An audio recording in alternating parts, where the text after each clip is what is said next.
see if we can. The screen is on.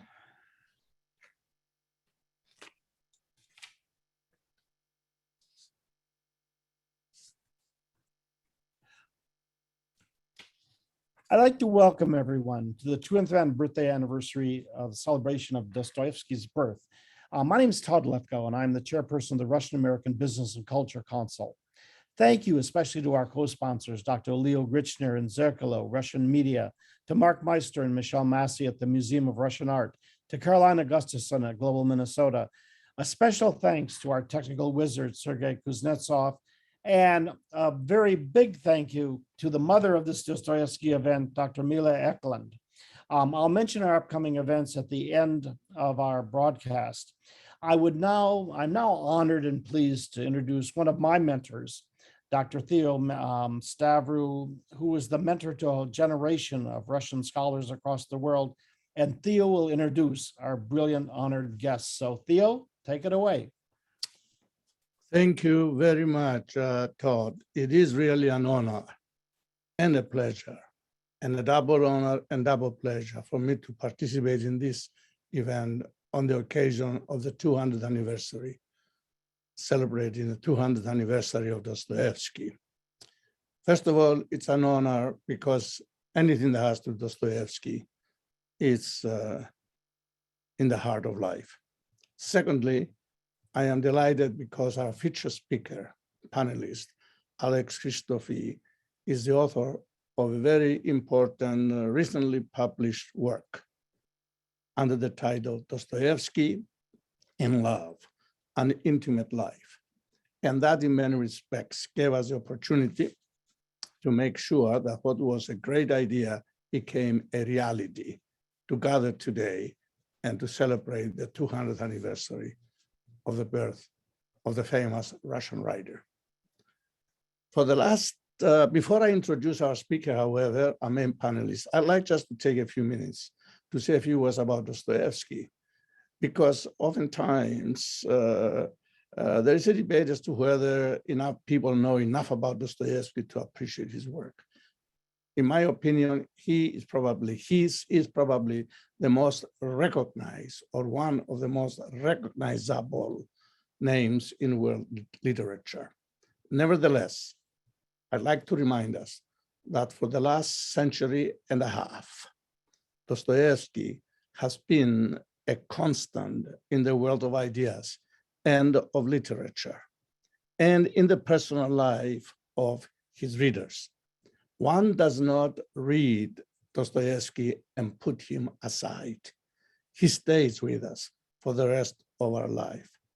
Dostoevsky has a distinction of being read by radicals and conservatives, by believers and non-believers, political leaders of all persuasions, lovers of free will and of freedom, and by deniers of this virtue, which was supreme in the thinking and work of Dostoevsky. And these readers represent a diversity of fields, and this is very important for all of us to remember, ranging from psychology to sociology, to criminology, to politics, and to theology. Individuals whose personal lives has been on the brink or on the brink of the abyss, oftentimes after reading Dostoevsky, were forced to take a different direction. We know him chiefly for his major works, through Crime and Punishment, The Possessed, The Idiot, Brothers Karamazov. But Dostoevsky was also a very active individual in the world of publishing. He and his brother and many other friends of his in the 1860s in Russia, they played a major role in the proliferation of journals, some of them short-lived, but many of them, the so-called thick journals, which serialized most of the famous novels, which later on we read in independent volumes. It was a fascinating life, combining both his own writing efforts as well as his efforts to make available the printed word in publications which he wanted to promote. He was caught in the midst of the century of unbelief, Dostoevsky was. And he was especially concerned about the fact that the point of reference of God manhood was gradually being replaced by what Professor Walensky has called the concept or the reference of man godhood. This is going to create serious questions for Dostoevsky. And the fact that he is going to entertain unbelief to the very end makes his work more relevant and exciting because he did not provide simple answers for all of us. We have to struggle with him. That's why, as I said, we do not really read Dostoevsky and put him aside. We read him and carry him for the rest of our lives. And it is an honor that on this day and this month, when several institutions in the United States of America and around the world are indeed celebrating this event, that here in Minneapolis originated the thought, the idea of celebrating the person who has had such a tremendous impact on world literature and made many 20th century writers at best spiritual grandchildren of Dostoevsky. But I'm especially pleased also that today we have with us a person, as I said, who gave us the beautiful excuse to gather today because we want to hear from him and to discuss the ideas that he has shared with us in his recently published book, Dostoevsky, A Life in Love, an intimate portrait of this individual. Now, our featured speaker, Alex Christofi, in many respects really reminds me of the intellectual efforts of Dostoevsky. He is involved both as a publisher as well, or at least involved in publishing ventures as well as writing. He is, at this particular moment, at least the editorial director of Transworld Publishers, which is, of course, connected with Penguin Random House, a very big world media organization. And that, of course, is important because I'm sure a lot of manuscripts come on his desk, on top of his desk, and he has to make some very important decisions. But he's known primarily as a novelist. And he has published, he is well respected. He has published 2 novels, one called Glass and the other one called Let's Be True, both of which have been noticed respectably, I might say, and they have been award-winning or award-mentioned one and award-winning the other. This is an effort which has been recognized on both sides of the Atlantic. And then he decided to put these novels aside for a while and attempt this ambitious enterprise of putting within 200 pages the life and world of one of the world's literary giants, Fyodor Dostoevsky. I read the book with great excitement. Somebody pointed out that it's one of the most controversial and almost mesmerizing biographies written about Dostoevsky. I find it really one of the most beautiful panoramic presentations of Dostoevsky ever attempted and accomplished.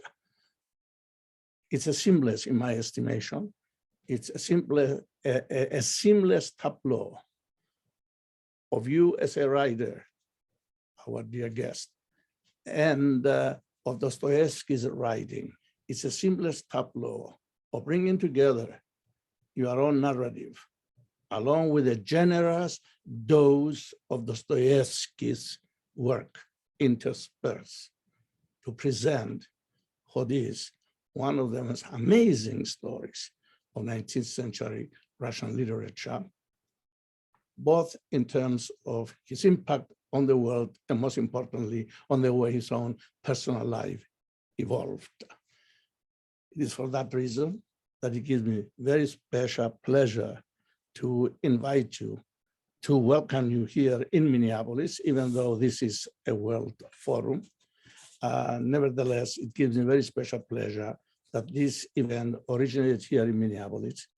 And we're delighted to have you here, and we are anxious to hear from you about the life and work of Dostoevsky as it has really finally crystallized in your 200 pages. But I will conclude on this note. To put Dostoevsky and his world in 200 pages, it seems to me, suggests two things: either a hubristic attitude on behalf of the writer, or I would say confidence in the mastery of the material and the firmness of the style, which in my estimation characterizes your work. We welcome you here. And if you allow me, I would like to ask a few questions just to get us going, unless you have something that you wish to respond with. Well, only to say thank you so much for having me for this event. I was really glad to be invited, and thank you for your kind introduction. I think the attempt that I've made with my work, it possibly is hubristic, but it was done out of certainly as an act of love and an act of enthusiasm for the life and the work. I think it's really the main intention behind it was to find a new way to bring people into engagement with this incredible writer. So that was the intention, and maybe a slightly hubristic one, but certainly that was the intention behind the work. Well, it was almost a compliment to suggest that it was hubristic, because it was a bold attempt. You set out to create what might be called a novelistic life, or as you put it, a synthesis of a tale, both novelistic and true to life. You know, this is a very interesting term, but I wonder if your readers will really understand what you had in mind. And I wonder if you could elaborate on this approach of studying and writing about your subject. It's quite a tricky business, really, on the edge, so to speak, of different disciplines and approaches.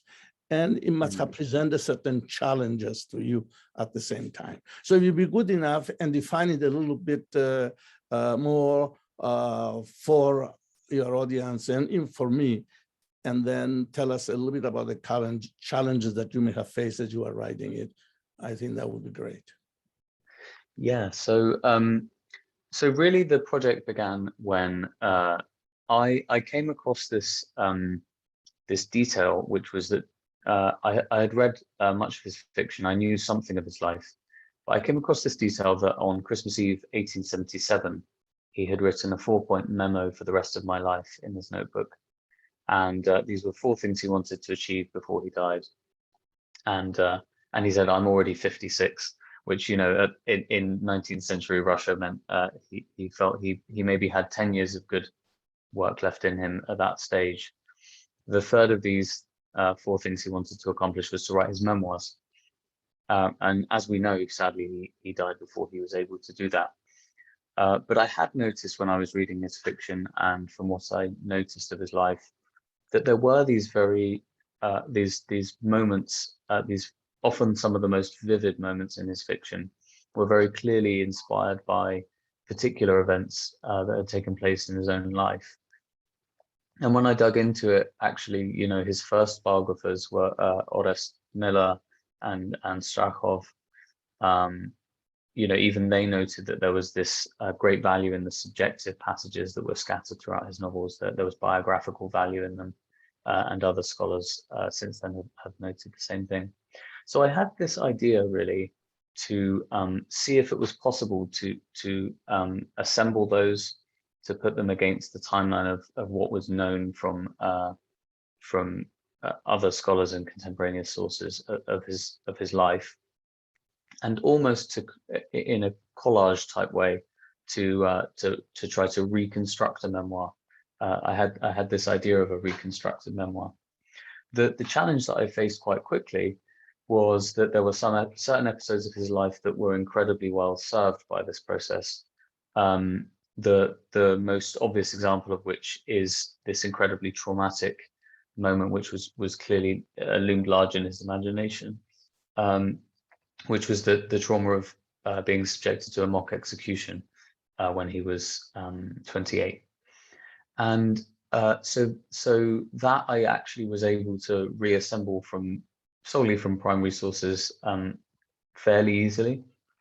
As I went on through this process, I came to realize that there was there would inevitably be, it would be a pretty short reconstructed memoir, and there would inevitably be huge lacunae. You know, clearly there are things that happen in a person's life that don't necessarily loom large in their imagination, but that help to explain the context around the timeline of their life. So what I adopted was a sort of dialogue, really, between me as a third person, a more traditional arm's length biographical narrative in the third person, and italicized sections that were interspersed that were in the first person that gave space to Dostoevsky's voice. So that became my working method. But it was the real challenge was to try to find a way to balance those two authorial layers, those two narrative layers, in a way that would feel satisfying, that would blend between the two of them, so that it was a good reading experience, but without straying into the realm of fiction. So it was that was the hard thing, really. It's you know, writers like Kurtzer have done incredible things with overtly fictionalized treatments of Dostoevsky, which were sold as novels. And of course, there are some incredible biographies already available that were more conventionally followed the standards of biography, not least by Joseph Frank, Leonid Grossman, and a number of others. So yeah, the attempt really was to try to do something, as you say, that was both novelistic and true to life, and so I was trying to sort of walk that quite thin tightrope. I appreciate that clarification, not because I needed clarification, but because actually I think you are almost a little bit apologetic as you attempted this. And I myself, since I call myself the traditional historian of modern Russian history, especially the 19th century, I really want to go on record as saying that a good literature can serve as fantastically illuminating source of information for a particular historical period. And Dostoevsky's works do that for me, and I frequently assign them to my students. You have to use a certain judicious attitude in the way you read them and the way you interpret them, but nevertheless, their significance is there, and oftentimes help us put them in a kind of historical context that makes good sense. And in connection with that, you made reference to this mock execution that took place. Mm-hmm. But Dostoevsky's life was quite eventful. And I wonder really if you can identify, maybe you can talk a little bit more about the mock execution, or read something to us about it, or perhaps you can identify a couple of other major events in his life, or attitudes or habits, which had a tremendous impact on the quality of his work or in the content of his work. Would you be good enough to do that? Yeah, so I could certainly mention a few episodes that I think are really made him the man that he became. And if it might be useful, I could do a short reading from the passage about the mock execution as well afterwards. But to give context to those who don't know, the mock execution came about because Dostoevsky had, as a young man in his mid-20s, he had written his first novel, Poor Folk, and had given it to his flatmate's friend, who was actually quite a well-known critic, even though he was also just in his 20s. So the two of them decided they'd read 10 pages of it and make a judgment, and turned up, they ended up reading the entire novel of about 180 odd pages, pretty much just reading it aloud to each other back and forth until 4 a.m. and were in absolute raptures. So they burst into his room at 4 a.m. and declared he was a genius, and he pretty much literally overnight, he became famous. He was taken to see Belinsky, the most fearsome critic in Russia at the time, and Belinsky declared he was a genius as well. So he was thrust into this circle of emerging talented literary people and some people who were already incredibly famous. But his period of literary fame didn't sadly last very long. He was not great in company. He was quite an awkward individual. He would interrupt people and raise his voice, and he fell foul of them. They started to make fun of him, and he ended up in a second literary circle, which would have weekly salons and discuss actually slightly more dangerous ideas, which challenged the Tsar's authority. And one of the people who turned up to this second circle, the Petrushevsky circle, was actually turned out in retrospect to have been a police agent, an undercover agent called Antonelli, who reported them for sedition. This was in the wake of many of the ructions that were going on across Europe in 1848. So the Tsar was very concerned about losing grip on his authority within Russia, and decided to make an example of them. So Dostoevsky was taken out to a parade ground, subjected to a mock execution, and was then sent to hard labor in Siberia for 4 years. I think the mock execution itself had a huge effect on him, because it forced him to confront the fact of mortality at a very young age, which I think it forces him to think about questions that most young adults really don't tend to need to think about at that sort of age.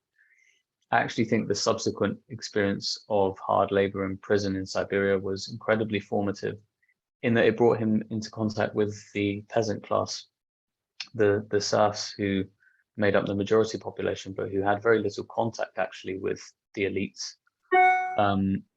So he came away from that feeling that actually there was great strength and wisdom in Russian folk traditions, in the Russian peasants' belief in the Orthodox faith, and that there were things that Russians should be proud of, really, within their own culture, that they didn't necessarily need to look constantly towards Europe for Western European ideas in order to push their society forward. So I think that was incredibly formative. And sad to say, I think one of the key events in his 40s was a period of about a year where the life that as he had known it up to that point kind of collapsed around him. He had married someone he met in Siberia.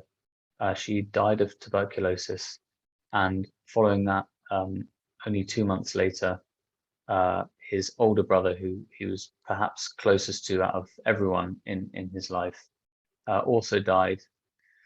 And it was around that time that a journal that they had founded, which you referred to earlier, Theo, they thought that would, once it had achieved the right amount of subscribers, that could be their kind of bread and butter, and that would be what allowed them a platform to write their ideas. Unfortunately, that the first iteration of it was censored by the government censors, and the second just didn't really get off the ground. It didn't. It had a backlog of issues after the older brother died. They were kind of heavily laden with debt, and that forced Dostoevsky into a period of his life which was very dark, but from which he emerged to write the most famous novels that we've come to know, and indirectly led to him meeting his second wife, which was one of the best things that ever happened to him. Mm-hmm. Well, I was wondering if you have any passage that reflects some of these early experiences that you would like to share with us? Or Yes, of course.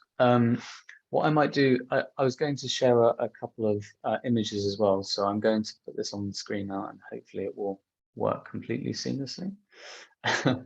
So I'm going to read, if it's okay, a short passage from the prologue of my book, which is in 1849, the day that he was subjected to this mock execution. This is an abbreviated version. This was just for our readers and our students, many of whom I believe are part of this event today. This was part of a period which we oftentimes refer to as a marvelous decade, or at least the first marvelous decade in Russian history, when all kinds of literary circles were thriving from about the mid-1830s to the end of the 40s. And this Petrashevsky circle that you mentioned was one of them in which Dostoevsky belonged. Okay. Today, 22nd of December, after 8 months of solitary confinement, I was taken with 5 others to the Semyonovsky parade ground. Fyodor's friend, Sergei Durov, was standing next to him. There were 3 posts stuck in the ground. "Surely we cannot be executed," Fyodor whispered. Durov indicated a cart nearby on which there appeared to be several coffins covered with cloth. Fyodor turned to his other companion, Nikolai Speshnev. "We shall be with Christ," he muttered in French, but Speshnev only smiled and pointed at the ground. "A handful of dust," he replied. The sentence of death was read to all of us. We were told to kiss the cross. Our swords were broken over our heads, and we were put into white shirts. Then the first 3 were led up, tied to the pillar for execution, and caps were pulled over their eyes. A company of several soldiers was drawn up against each post. I was in the second batch, so there was no more than a minute left for me to live.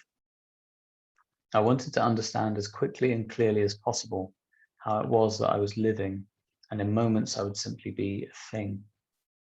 Not far off there was a church, and the gilt roof was glittering in the bright sunshine. I couldn't tear myself away from it. The priest, who seemed a wise man, had stopped talking when we reached the drill grounds and only held the little silver cross for me to kiss. My legs felt feeble and helpless, and I felt a choking in my throat. I had that terrible feeling of being absolutely powerless to move, though I hadn't lost my wits. The priest pressed the cross to my lips, and I kissed it greedily, as if it might be useful to me afterwards. In that last minute, I remembered my brother. Only then I realized how I love him. Finally, the retreat was sounded, and those tied to the pillar were led back, and it was announced to us that His Imperial Majesty had granted us our lives. So that's a short extract from the day, which is based partly on a letter he wrote to his brother, and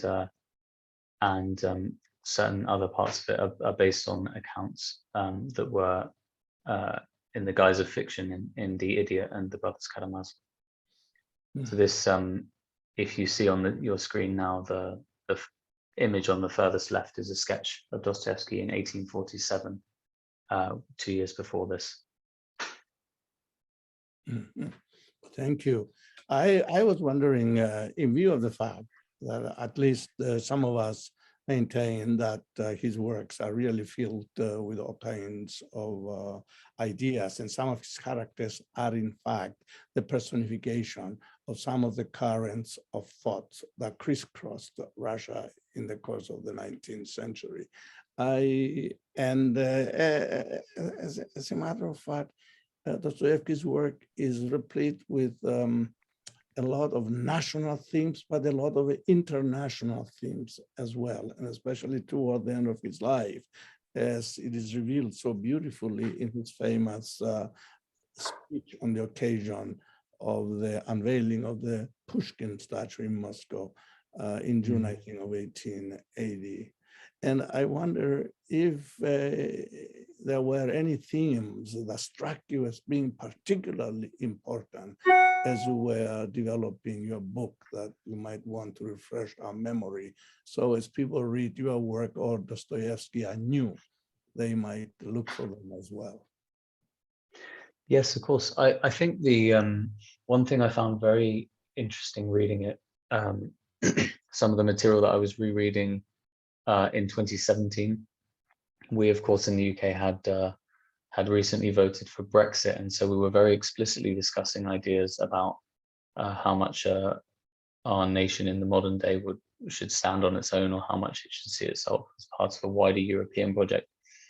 And I confess, having roots in Europe, I had always thought of myself sort of more as European than as British per se.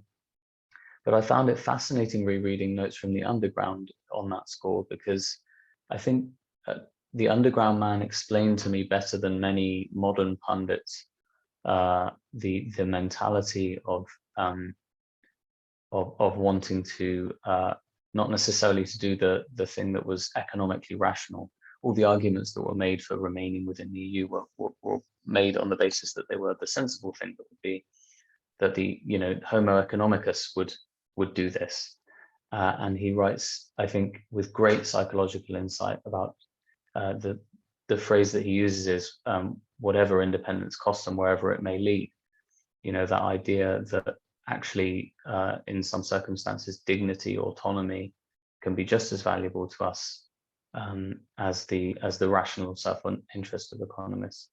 So that struck me as a particularly contemporary theme. But as you say, with the Pushkin speech, I think he saw one of the things that he felt was special about Russia was the way, and this is his line of thinking, not my originality, but he felt that Russia could really be the synthesis of world culture, that it stood at a cultural crossroads and was actually well placed to resolve many of the contradictions that there were in 19th century Russia, and that in some ways return in different forms over the subsequent decades.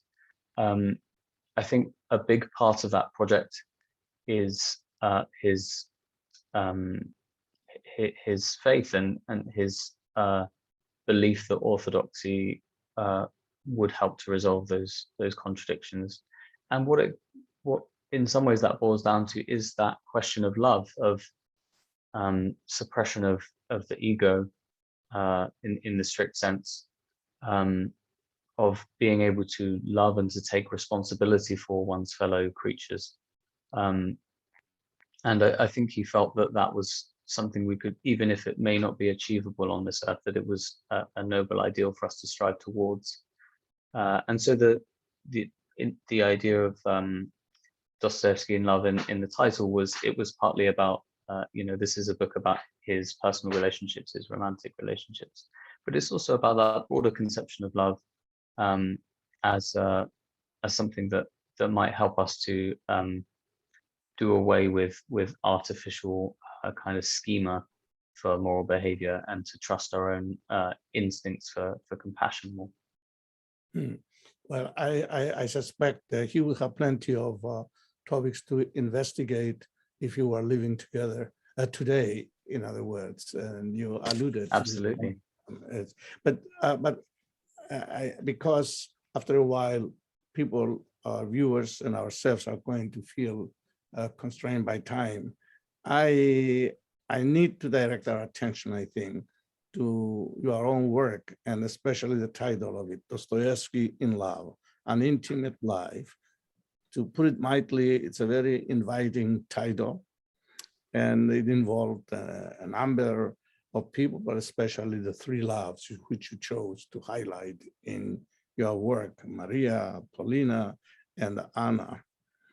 Now, perhaps we should spend the remaining time that we have to talk about the impact that these women, or at least the one or two of them, had on his life, and how they influenced the evolution and the perpetuity of his literary output. Yeah. So it's amazing really how in some ways how closely these three loves help to show the evolution of Dostoevsky as a thinker, and almost in terms of his emotional maturation. He loved reading, the kind of romantic writers, and he was very signed up at a young age to the beautiful and the good and the sublime. And in some ways, I think his first serious relationship, which was after he came out of prison, was Maria Isaeva, who he met, the woman you see on the left. This is her in 1855. So he met her, and in many ways she conformed to the romantic ideal that he held in his mind, with the romantic with a big R. She had fiery eyes, and she was incredibly intelligent. She was quite quick-tempered and in some ways kind of volatile. She had very pale skin and later turned out to have tuberculosis, and so in that way she could have been taken from a romantic novel. He spent a very long time chasing after her, and sadly I think it was fairly clear from their wedding night onwards really that they weren't going to be happy together, and it seemed increasingly clear that he had been chasing an ideal rather than the human being. She, as I mentioned earlier, died in 1864 in the spring, and he was distraught, but I think although he loved her, he was in some ways effectively estranged from her for the last 3-4 years. As soon as he got back to St. Petersburg, their marriage was really based on practicalities, and so he had met a young student from the new generation, who's the young woman you see in the middle. This is a photo of her in 1863, Apollinaria Prokofievna Suslova. So he started calling her Paulina pretty quickly. They got on very, very well. She submitted a story to his journal, and I think he liked. She was one of the very few people, probably across his whole life, who was really his match in terms of being able to kind of dominate him with the force of her personality. And he was quite obsessed by her. They had arranged to meet in 1863 in the summer in Paris.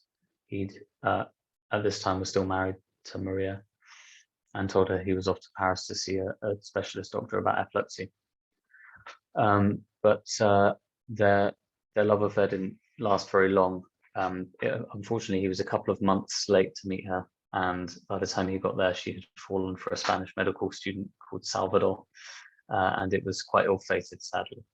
But she certainly occupied many of his thoughts, and actually served as an archetype in his fiction. Particularly, there's a character called Grushenka in Brothers Karamazov, who I think, in terms of her personality, her impetuousness, really rivals Paulina. And there's actually a character called Paulina in his novel The Gambler.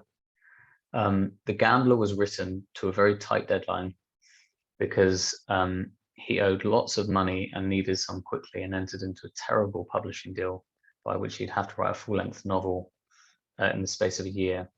He agreed to it, but then he spent 11 months writing Crime and Punishment, and found himself with only 1 month left to write this full-length novel. Started to panic, and at that point he and his friends had a bit of a brainstorm, and they decided that the best way to do it would be to dictate the novel. So Dostoevsky hired a stenographer to work with him in order to get this book written in the space of 4 weeks.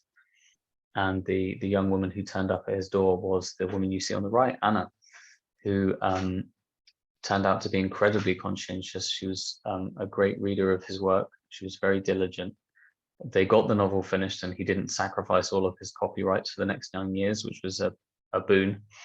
But in that month of working quite intensively together, they had found great sympathy with one another, and she was a great listener, and I think he kind of fell for her over that time, and so he asked after they'd finished work whether he could visit, and quickly proposed to her, and she said yes, which was probably the best decision he ever made.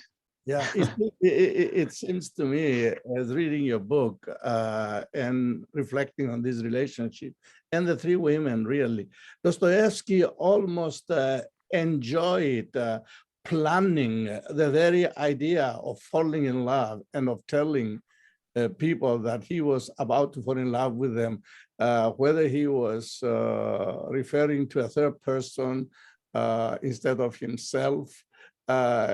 He was almost having a literary experience, writing to them and telling them how somebody may really fall in love with you when in fact he was the one falling in love with them.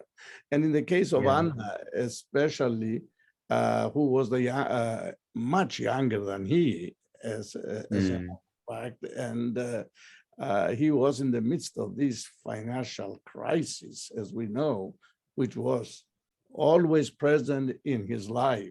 Oftentimes, when we think about these people falling in love and traveling in Europe, it almost looks chic in the sense that they are riding the trains and they're staying in some of the best hotels, but in reality, their indebtedness followed them wherever they went, and sometimes they didn't dare return back to St. Petersburg because they knew that their creditors were there waiting for them.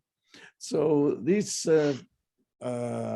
fantasy of falling in love, which is based almost on romantic notions, and the realities of needing somebody to help him, either to inspire him or to promote his work, and most importantly, somebody will help him get out of debt, was really quite important and essential to understand why he behaved the way he did, and his gambling fits into this as well. Absolutely, yeah. I mean, he and Anna spent their first 4 years as husband and wife, as you say, effectively debt exiles in Europe, and it was very difficult because their first child died when she was only, I think, 2 months old. He felt the grief terribly. I think they both did. But actually, he came back from that trip with his second child, who grew to adulthood, and 2 of their 4 children survived. I think Anna did a huge amount to sort of level him out, actually, and to others that knew Dostoevsky well. Strachov, I remember, noted that he came back from Europe more mellow, and I think there's more consideration, and you begin to see a note of serenity in some of his later writing, which I think wasn't there in the frantic days of his youth. So the mood of his writing certainly does match the mood of his relationships in that way. Well, we are going to give some time to our audience to ask questions they have. However, before we do that, I would like to ask you one more question, if I may.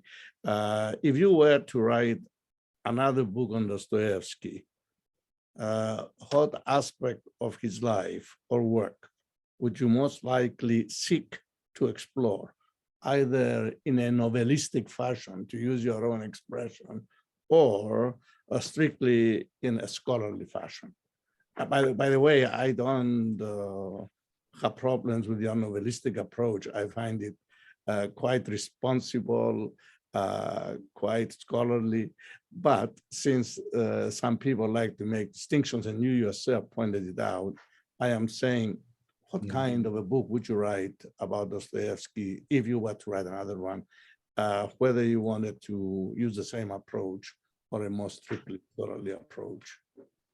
Yeah, it's a great question. I think one thing that I found fascinating was the evolution Dostoevsky's place within an evolution of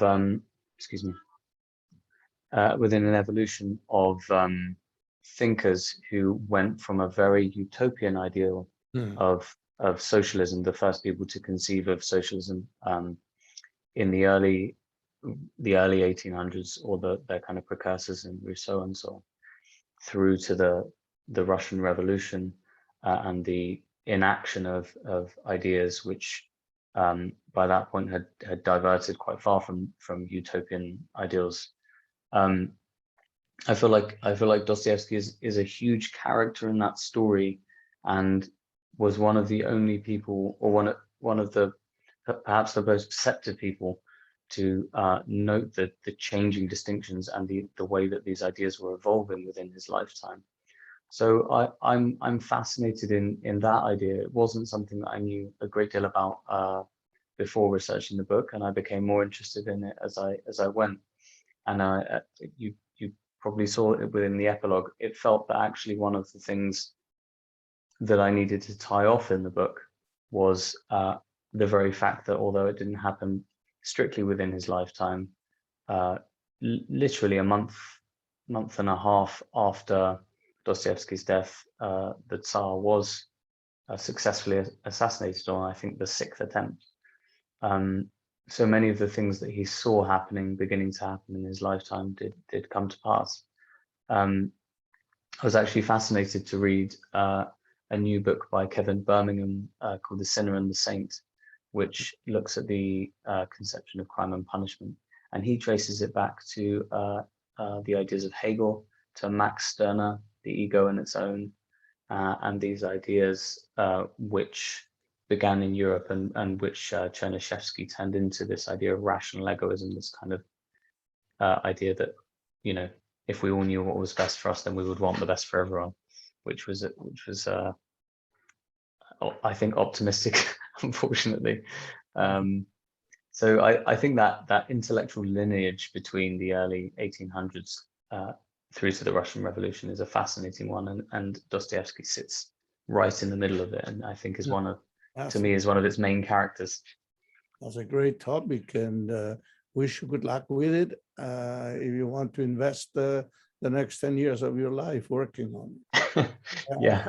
I think people who really work on Dostoevsky deserve support and congratulations, because any aspect of his life or work, it can be all consuming. As you may have heard me say once before, we speak about Dostoevsky experts, and I don't think there is a Dostoevsky expert, because it all depends what Dostoevsky we are talking about. It's such a rich topic. Well, I appreciate your response to some of these questions I had and the exchange we have had, Alex. It is wonderful to have you here, but I know some of our members of our audience might have questions, and I would like to make it possible for them, if they do, to provide, and if we can, to provide any questions. And if we can answer some of them, we'll do our very best for the next 10 minutes that we have. Great. I'll stop my screen here. There we go, so we can see each other. Yeah, I think the gurus, the ones who control our technology, might be able to inform us if there are any questions from the audience.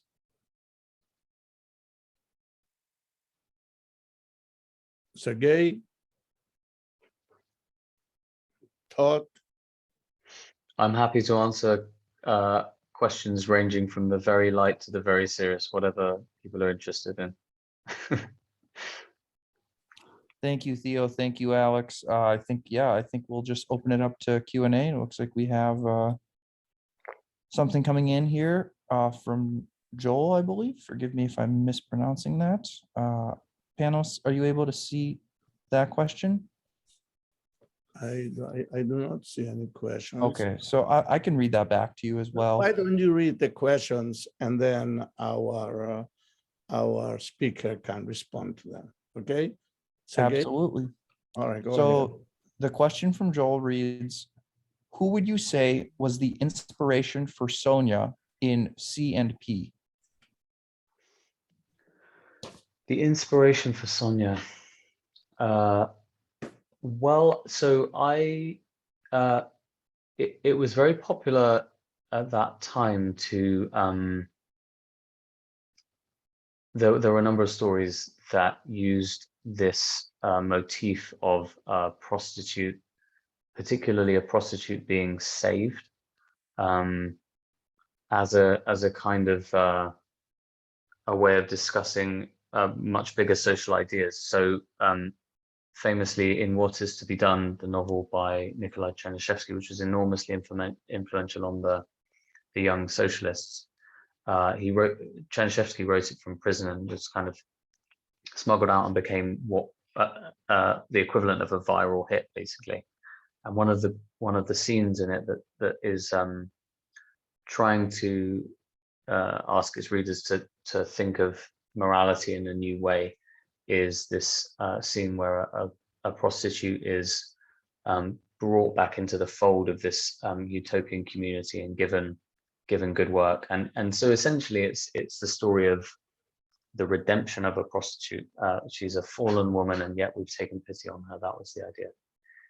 And Dostoevsky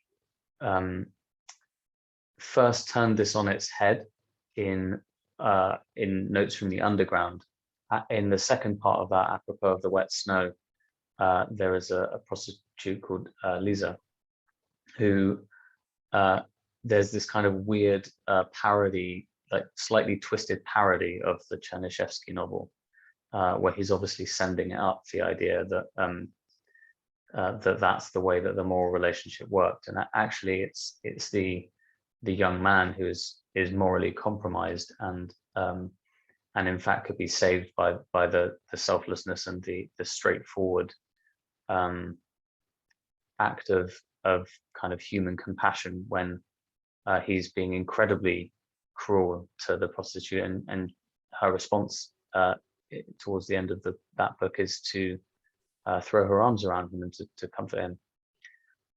So I think this Sonia, I think, is a development of that theme, which he realized he had something incredibly powerful that was counterintuitive. This idea that the prostitute could be the redeemer, and it was, in literary terms, I think, was a huge leap forward from what other people were doing. So I think that was probably the evolution of her character. But there were loads and loads of drafts, and there were so many versions of conversations between Raskolnikov and Sonia which didn't make it in, where she would respond angrily to him, or where she would just explain why he was wrong. Or I think that the subtlety, the nuance that's in the final version is kind of sui generis, actually. Thank you. Sergey, do you have Thank you. another question? Do you have another question ready? I sure do. Thank you, Alex. So the next question comes from Mila, and Mila's question is, writing in novelist fashion, how much being true to history was necessary? Well, I guess I tried to make it so that I was being very clear where I was writing something that was kind of purporting to be fact, and where I was writing something that was maybe more true in the emotional sense, that maybe it was true to life rather than a literal depiction of events. So I suppose that was the way that I divided up the narrative to make it, to help it to feel intimate in the way that a memoir would feel intimate, but hopefully without straying into untruths about things that effectively didn't happen in as far as we can tell in that world. So it was a bit of a balancing act, to be honest, and I'd like to think that I stayed on the slightly on the non-fiction side of the line, but it did involve being creative with the arrangement of the known facts. Yeah. Mhm. Wonderful. Thank you, Alex. And I do have one additional question for you guys that just came in at 12:54. And the question reads, for someone new to this author, yes, believe it, where does one start with his published works? I think you could ask 5 different Dostoevsky fanatics and get 5 different answers. But I would say if you wanted to read something a bit shorter, he has a wonderful kind of like a short novella length, a tale called The Double, which is very much influenced by Gogol, which is great fun. And I think Notes from the Underground is the literary equivalent of a short, sharp espresso. It's quite short, but it's very intense. But that's a great read, and I think a great introduction to some of his themes. Out of the longer novels, I would say Crime and Punishment, because it has a fairly linear plot, is actually a very readable novel. I think I understand some people find the length of his 4 great novels imposing, but I do think Crime and Punishment is a wonderful novel, purely as a reading experience, even setting aside all the ideas. You know, Sergey, if there is another question, I will not ask my question, but if you do not have a question, I'd like to make another comment, and then we'll turn it over to Todd. Is there a question? We do have another question from Maurice. Yeah, please. Yep. So the question is, assuming some of your sources were in Russian, were there any major ambiguities in finding a suitable translation? Translation is very fraught, and I'm sure we could do a 1-hour event purely on different translations of Dostoevsky, and I think the most important thing for me was to try to find a very consistent voice for Dostoevsky, which meant finding a translator who had translated, the vast majority of at least of his fiction. So I used mainly Constance Garnett, but there were, in terms of secondary sources and things, the vast majority is translated into English, and I think most of the people who have taken the trouble to do so have actually done a great job. There's a version published by Ardis in the UK of his complete letters, which I think is pretty well translated, and you could compare if you wanted against the Norton selected letters, so that there are actually pretty good resources available within the English language. I think a couple of things that the thing that really sticks out to me that I would love to see a full English translation of was his younger brother Andrei's memoirs of his childhood, because there's some great detail about the young Dostoevsky in there. And as far as I'm aware, or as far as it was possible to find out, there was only really excerpts of that available, and it's referred to obviously by many people, and there are great excerpts of it published, but there's no single translation of the whole piece of text. So if anyone's looking for a job, that would be a wonderful one to occupy you. Lifetime. Before I turn this over to Todd, our overseer of the Procureur, I would like to say, both in answer to this, but especially the previous question about where does one begin, that I'm saying it also because I also have to confess a third reason why I'm very happy to welcome Alex here on our city on the river. I started reading Dostoevsky when I was 12, and I started with a book that was a little bit too big for me at the time, but it was translated in Greek, and that was The Idiot. Of course, I did not understand everything. I did not understand most of it, but for some reason or other, I was really fascinated by it, and I read it through.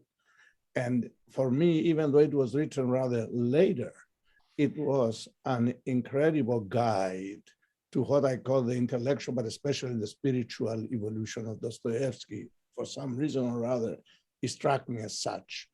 And it was the beginning of my acquaintance with this remarkable person. And as I said in the beginning, you cannot put him aside. He's been very much part of my life ever since. And the reason why I made reference to that is because for our audience, I was born and brought up on the island of Cyprus. And our author here, our distinguished guest, his father is from Cyprus, even though he himself was born in London.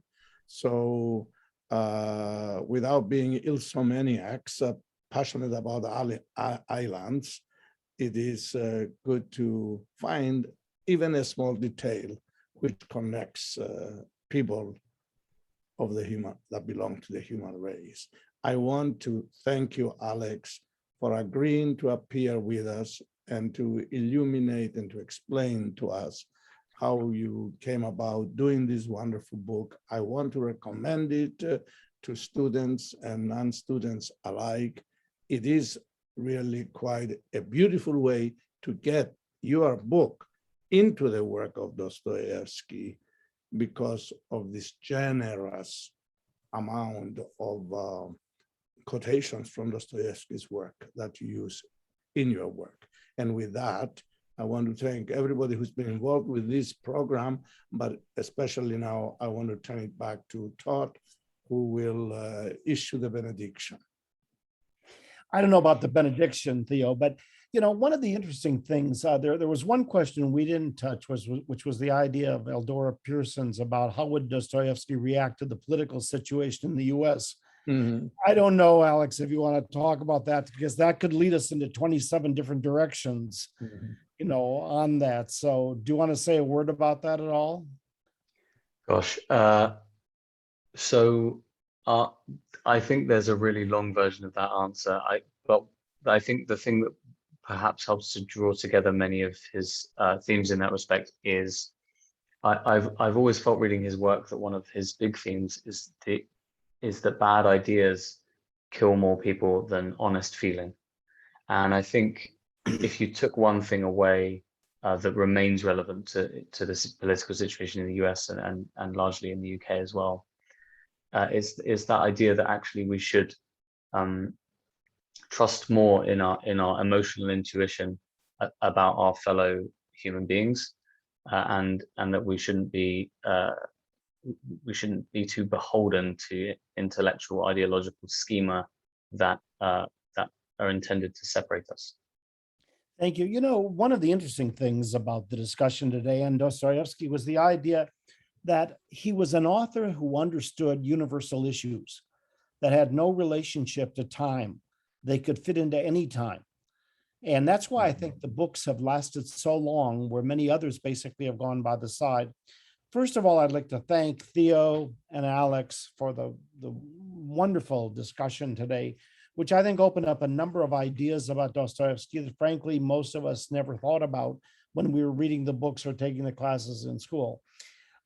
We have upcoming programs also that we'll begin advertising in the next few days. November 29th, we've got a discussion with the former ambassador Steve Pfeiffer to Ukraine about Russian-Ukrainian relationships with Tom Hansen, and also with one of the top professors in the Ukraine and a top expert in Moscow discussing it. On December 2nd, we'll be working with McAllister on a discussion about what do I miss about the Soviet Union, which is an interesting discussion. And so we will send out information on that, you know, in the next number of days. I'd like to thank all of you that took part in this discussion and took time from your schedule. This is an important topic. And as I mentioned to the people in the chat, if you're interested in developing programs like this or working with us on citizen diplomacy, please let me know or send a note to us at the tlefco@msn.com or the Russian American Business. And believe me, there's a number of you who have volunteered, and we appreciate that. And we look forward to further discussions on this and look forward and hope that everyone has a really good day. And thank you to all of you, and thank you to Sergey, and thank you to our co-sponsors. Спасибо большое. До встречи. Пока. You guys were great. Alex, you were absolutely wonderful. Thank you very much. That's very kind.